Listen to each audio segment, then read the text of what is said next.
La primera pregunta que me hice y que les hago a ustedes es: ¿qué es la pobreza?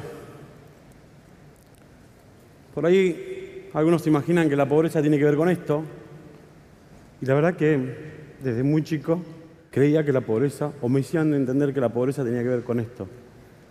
Yo soy el quinto de 6 hermanos, yo, mi Mariela, Marcela, Mauricio, yo y Oscar. Nacimos en San Juan y nos vinimos a Buenos Aires a buscar el oro y el moro. Mi padre le habían prometido trabajo, casa, auto, éxito. Esta es la única foto que tengo de mis padres juntos, porque Buenos Aires a mi padre lo mata. Se termina muriendo a los pocos años de estar acá. Y ahí empezó una lucha eterna por tratar de vivir con dignidad, en tratar de mejorar la calidad de vida que nos tocó vivir. Usurpamos un terreno con mis hermanos, éramos pobres, personas que vivían en un terreno usurpado que no teníamos a veces ni siquiera para cenar. Sin embargo, a pesar de todo esto, y a pesar de haber vivido la discriminación y señalarnos como nos señalaron durante muchos años a toda mi familia, a mí había algo que siempre me enamoró y siempre me gustó. Yo amo la música, yo soy músico. Y realmente descubrí la música a través de una mujer que cuando la escuchaba era para mí increíble. Yo la miraba a ella y era como un ángel. Yo me sabía todas sus canciones, todas sus letras, todas sus coreografías. Me aprendí todas las melodías, tenía todos sus cassettes. En esa época había cassettes. Y realmente para mí era una estrella, era un ángel. Esta mujer era Gladys la Bomba Tucumana. Yo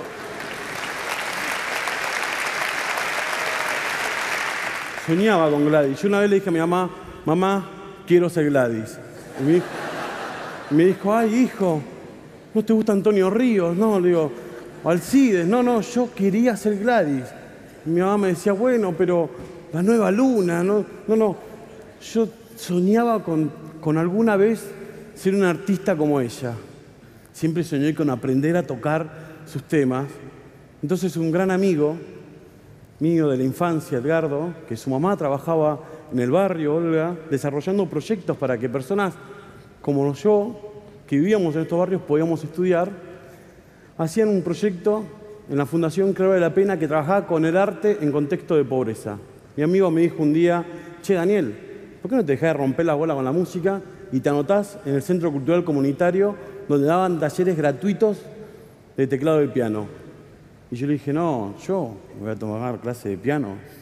Ridículo, yo tengo que salir a hacer que nuestra vida tenga sentido. Y él me decía: pero andá, anotate a la clase de piano. Y me anoté en la clase de piano, los sábados a las 9 de la mañana. Decías: ¡ah, qué lindo! Resulta que en esta fundación había una profesora, concertista de piano, Liliana Alper, que daba una vez por semana un par de horas de clases gratis a las personas que no podíamos pagar la clase. Fui a la clase de piano cuando tenía 9 años y la vi a Lili, una profesora de piano con tacos, un chal de seda, anteojos, ojos verdes, rubia. Yo la miré, ella me miró y me dijo: ¿cómo te llamas? Daniel. ¿Y qué haces acá? Había un piano vertical al lado de ella y yo le dije: yo quiero tocar eso. Me dice: ah, sí. ¿Y qué querés tocar?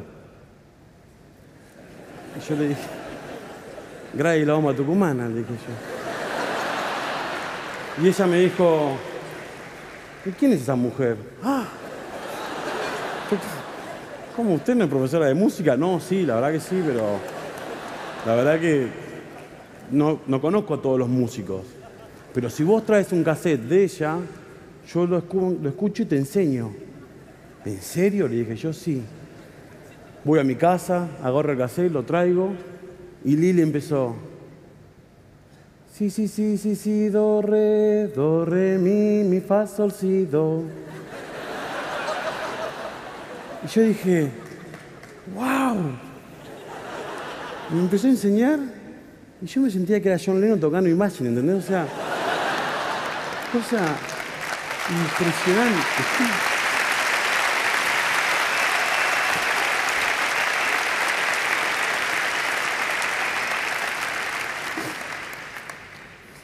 Lili me dijo, mira Daniel, vos podés aprender esto y mucho más, si vos querés. ¿En serio, profe? Sí. Vos podés aprender todo lo que quieras aprender. Y el otro sábado le llevé La Nueva Luna, Los Charros, Gilda.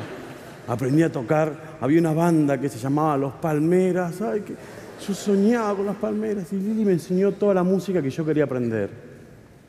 Al poco tiempo yo ya había aprendido todo lo que quería y Lili me dijo, ¿y ahora qué querés aprender?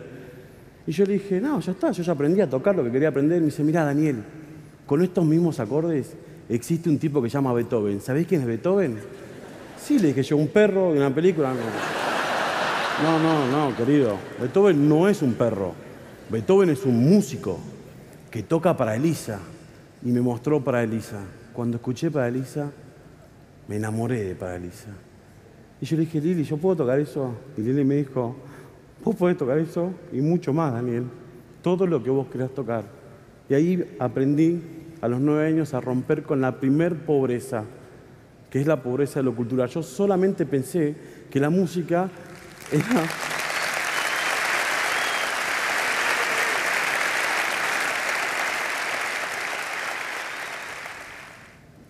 Yo pensé que la música era lo que escuchaba en mi barrio, pero no sabía que existían otro tipo de música. Y así aprendí a ser no solamente músico, sino a los 14 años Lili me vuelve a poner un desafío con una compañera que tocábamos los dos pianos juntos, Marcela Tula, que los dos habíamos a clase y me dicen, bueno, ahora ustedes, después de 5 años de tomar clases gratis en el Centro Cultural, tienen que empezar a dar clases a otros. Y yo dije, no, Lili, yo no puedo dar clases a otros. Sí, ustedes pueden dar clases a otros. Pero Lili, yo no tengo nada para dar. Y me dice, mirá, para dar no hace falta que tengas algo en el bolsillo. Lo único que tenés que hacer es querer ayudar a otros. Entonces empecé a dar clases en mi barrio. Con Marcela aprendimos los dos a dar clases. Entonces en el barrio dábamos clases a jóvenes, los más principiantes del barrio. Entonces pasé a ser del pibe que se juntaba en la esquina a mandarse cagadas a el profesor del barrio. Yo pasaba por la vereda y me dicen, profe. Oh, pasaba como 4 veces por la vereda. Iba al almacén y me decían, ¿cómo le va, profesor? ¿Sí lo hace un caramelo? Yo agarraba como 5 porque, claro, la hija del almacenero era mi alumna. Y ahí aprendí a derribar otra pobreza, que es la pobreza de la dignidad, que es la pobreza que se pierde, porque uno, por vivir en los contextos en los que vivimos, piensa que solamente la pobreza tiene que ver con el hambre y el frío que uno se vive a la noche, pero no. La pobreza poco tiene que ver con lo económico, sino tiene que ver con qué haces vos para proyectar tu proyecto de vida. ¿Qué haces vos para poder decir quién sos sin importar el título ni el cargo que tengas en una empresa, sino quién sos como persona? Y eso yo aprendí a los 14 años para empezar a dar clases a otros en mi barrio. A los 17 años empecé a coordinar el Centro Cultural Comunitario con actividades con jóvenes de los barrios, donde ya no me importaba solamente aprender yo y enseñar yo, sino lo que hacíamos este grupo de jóvenes era formarnos y empezar a pensar sobre cómo nuestra comunidad, cómo nuestro barrio podía hacer actividades para que pueda mejorar la calidad de vida ya no solamente de los que estudiábamos, sino de nuestra comunidad. Hacíamos eventos en los barrios, festejamos el Día de los Niños, buscábamos las necesidades de nuestros barrios y empezábamos a mejorar de vuelta, no solamente nuestra vida, sino la vida de nuestros vecinos. A los 25 años me voy a esta fundación, porque sentí que en Crear Vale la Pena yo ya había pasado desde alumno, docente, coordinador, director ejecutivo de programas, inclusive hasta formaba ya jóvenes en temas políticos. Y empecé a entender que tenía que poder derribar otra de las pobrezas. Entonces empecé a trabajar con una organización civil que se llama Inicia, y lo que hicimos en Inicia fue trabajar en el penal, porque un joven del penal, que era el hijo de una amiga mía, lo vamos a ver, porque estaba ahí preso. Cuando fui al penal, lo primero que vi fue esos dibujos que ustedes ven atrás de los jóvenes, que eran todos, es como una galería de arte, eran todos dibujos donde ellos habían dibujado todo lo que ellos querían poner. Entonces, lo miré a Cristian junto con Olga y le dijimos, che, Cristian, ¿qué hacen acá en el penal? Nada. No, pero ¿cómo, Cristian? Nada. Y los lunes nada, y el martes nada, el jueves nada. Le digo, ¿y si yo te propongo un taller donde ustedes puedan pensar el error que cometieron por el cual están acá adentro y puedan pensar un proyecto una vez que salgan del penal? Y Cristian me contestó, ¿vos harías eso por mí? Claro que sí. Entonces empezaron un taller donde hablábamos del liderazgo, de que ellos puedan liderar su proyecto de vida.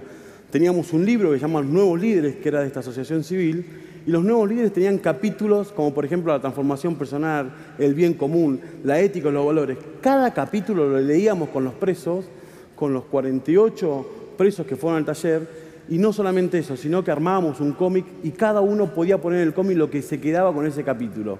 Y ahí rompí otra pobreza, que es la pobreza del prejuicio, de la que nos habló nuestra compañera más temprano.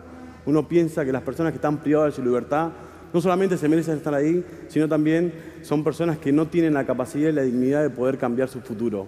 Sí, pueden cambiar su futuro. Lo único que necesitan son oportunidades. Y yo ahí lo que estaba brindando es una oportunidad. Pero no solamente con esta pobreza de Rivel, pobreza del prejuicio. Después me tocó trabajar en otro proyecto donde un compañero, un conocido, un gastronómico que tenía en el Bajo de San Isidro una cadena de restaurantes, me dijo, che, Dani, enfrente de mis restaurantes está la Villa Martín Llomar. Y la verdad no sé qué hacer, porque cada vez que paso por ahí me dicen, Bigote, ¿tenés laburo para mí? Y él me dice, yo no sé qué hacer. Y entonces lo que hicimos fue un programa que se llama Cocina para Integrar.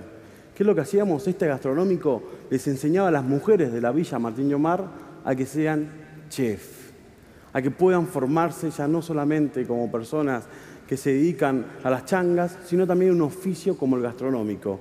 Y ahí rompí otro prejuicio, y rompí otra pobreza, que era la pobreza de pensar que personas que viven en contexto de vulnerabilidad solamente pueden trabajar de changarines. No, son profesionales que también se pueden formar en oficio como el oficio de ser chef.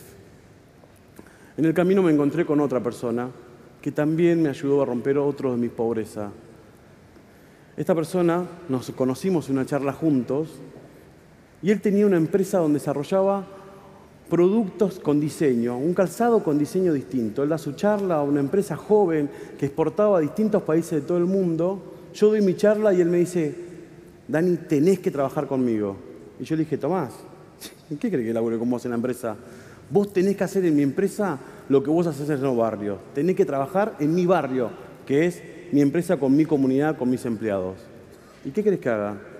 Quiero que seas el gerente de recursos humanos. Y yo dije, pero Tomás, yo no sé ni liquidar sueldo. Me dice, no me importa. Eso lo vas a aprender. Lo que vos sabés es escuchar y estar con la gente. Después de trabajar 3 años con él, me propone ser, además de eso, yo soy hoy el gerente de Cultura y Felicidad. En el sector privado me dedico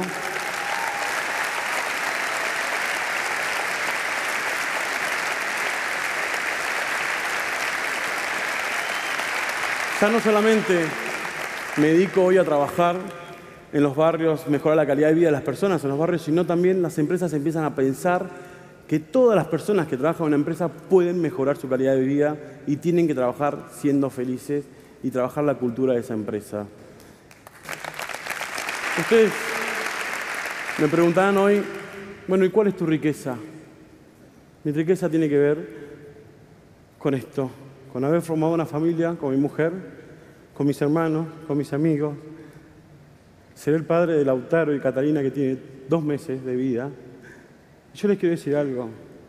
Cualquiera de los que está acá, cualquiera puede ser una Liliana Alper. Cualquiera de ustedes le puede dedicar una vez por semana a alguien para que transforme su vida. Miren, chicos.